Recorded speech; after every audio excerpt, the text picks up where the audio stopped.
Hi. Hi, is this Daron? Yes, it's me. Is it Adam Smith? It is. This is Adam Smith. Hi. Wonderful. Great talking to you. Very wonderful. Many, many congratulations. Thank you. It's amazing news. I imagine that you're pretty busy most of the time, but today must be just extraordinary. A lot of phone calls. That's right. Where were you when the news actually reached you? I'm actually in Athens right now. I was in Athens. I had just given a talk and I had some press interviews, and then I went to my hotel room. I was sitting on the balcony. Then I got an email from Per Crusell asking for my phone number. So that's how I got some idea that whether this is about something, and then the office called me. Nice news, and I imagine a nice view to go along with it. Yes, exactly. It was a great view of the Riviera.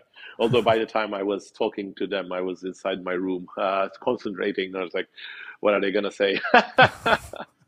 Who was the first person you told?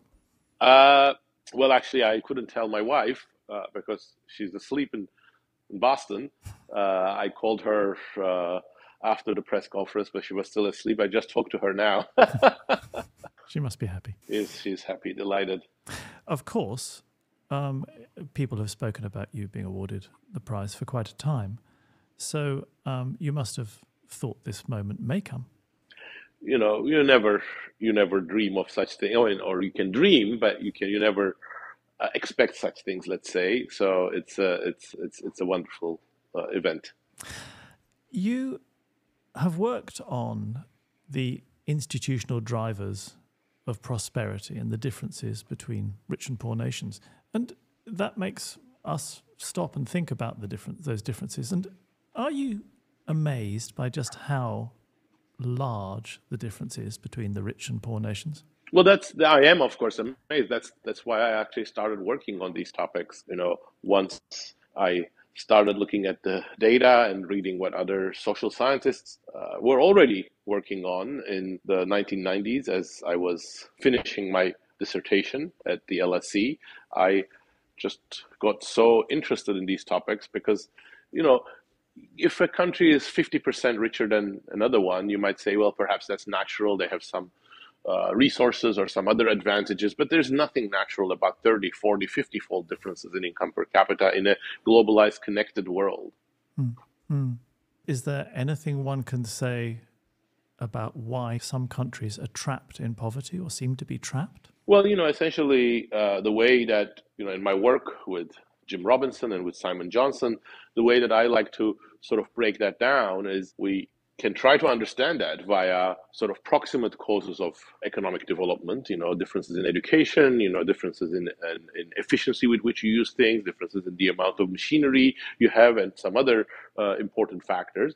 But then you go one layer down, and that's where we think that institutional factors are the most dominant. Of course, other things influence human capital, other things influence, efficiency. But institutions, especially your broad institutional trajectory over time, is a major determinant. And then you, of course, have to ask about what it is that makes countries end up with bad versus good institutions, and why do they stick with those institutions. And that's some of the issues that I try to explore in my work, trying to model the choice of democracy and why dictatorships or other bad institutions survive, and also look in my work with Simon Johnson and Jim Robinson at the colonial origins of these institutional differences, because the colonial experiment, which started 500 years or so ago, was really a transformative one for, you know, about more than half of the world. It really changed deeply their institutional trajectories. And moreover, it's not just like one size fits all.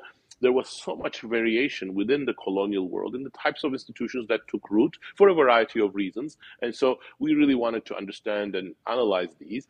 And the one factor that at first we focused on, although later we looked at other things like population density and other things, but the one factor was the disease environment, because that was rather exogenous to Europeans and rather stark because they did not have immunity to some diseases, and we tried to sort of explore the pathways that went from the disease environment facing Europeans to how that affected their early colonization efforts and how that led to very different institutional trajectories, which then persisted and shaped a variety of economic incentives throughout the 19th and 20th centuries.